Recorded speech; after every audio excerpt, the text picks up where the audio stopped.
तभी उसे अपने भैया समीर का ध्यान आता है, जो सालों से शहर में ही रह रहा था। हाँ, भैया ही मुझे उस भूत से जरूर बचाएंगे।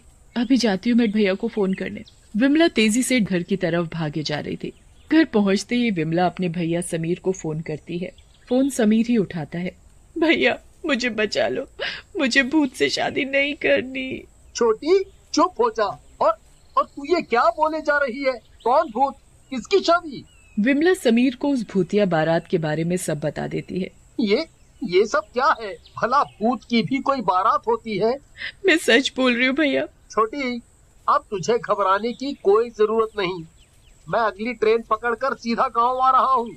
मैं भी तो देखूं जरा उस भूत को। समीर तुरंत ट्रेन पकड़कर शाम तक गांव पहुंच जाता है। गांव पहुंचते ही समीर गांव वालों पर बहुत गुस्सा करता है। तुम सब कितने कायर हो? अपनी ही बेटी को उस भूत के हवाले कैसे कर सकते हो? मुझे अभी भी यकीन नहीं हो रहा कि तुम सब सच बोल रहे हो। क्या मुझे कोई पूरी बात बताएगा? हमने कभी तुझे इसलिए नहीं बताया कि कहीं तू परेशान न हो वहाँ। मैं बताता हूँ अब। कई साल पहले इस गांव में दूसरे गांव से बारात आ रही थी, नाचते गाते हुए। सभी बहुत खुश थे, पर अचानक रास्ते में कुछ लुटेरों ने बारात को रोक लिया और उन्हें लूटने लगे। उनके सभी कीमती गहने और सभी पैसा उन लुटेरों ने ले लिया था।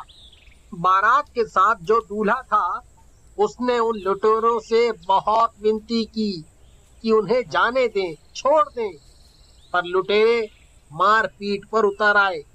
अच्छा, तो ये बात है। मुझे एक तरकीब सूझी है। तुम सबको मेरा साथ देना होगा।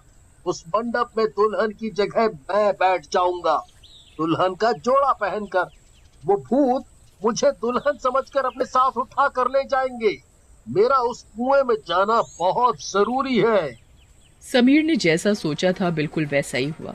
थोड़ी ही देर में वहां भूतिया बारात पहुंच गई। भूत अपनी दुल्हन को उठाकर अपने घोड़े पर बैठा लेता है। फिर बारात कुएं में चली जाती है। अंदर का नजारा देखकर समीर के होश उड़ जाते हैं। चारों तरफ कंकाल पड़े थे। वो कंकाल उन सभी बारातियों के थे जो अब मरकर भूत बन गए थे। तभी समीर अपने से दुल्हन का जोड़ा अलग कर देता है। धोखा, मेरे साथ धोखा हुआ। दुल्हन की जगह इस लड़के को भेजो। तभी समीर अपनी जेब से माचिस निकालता है और उन सभी कंकालों में आग लगा देता है। सभी कंकाल जलते ही पूरी बारात दूल्हे समेत गायब हो जाती है। निशा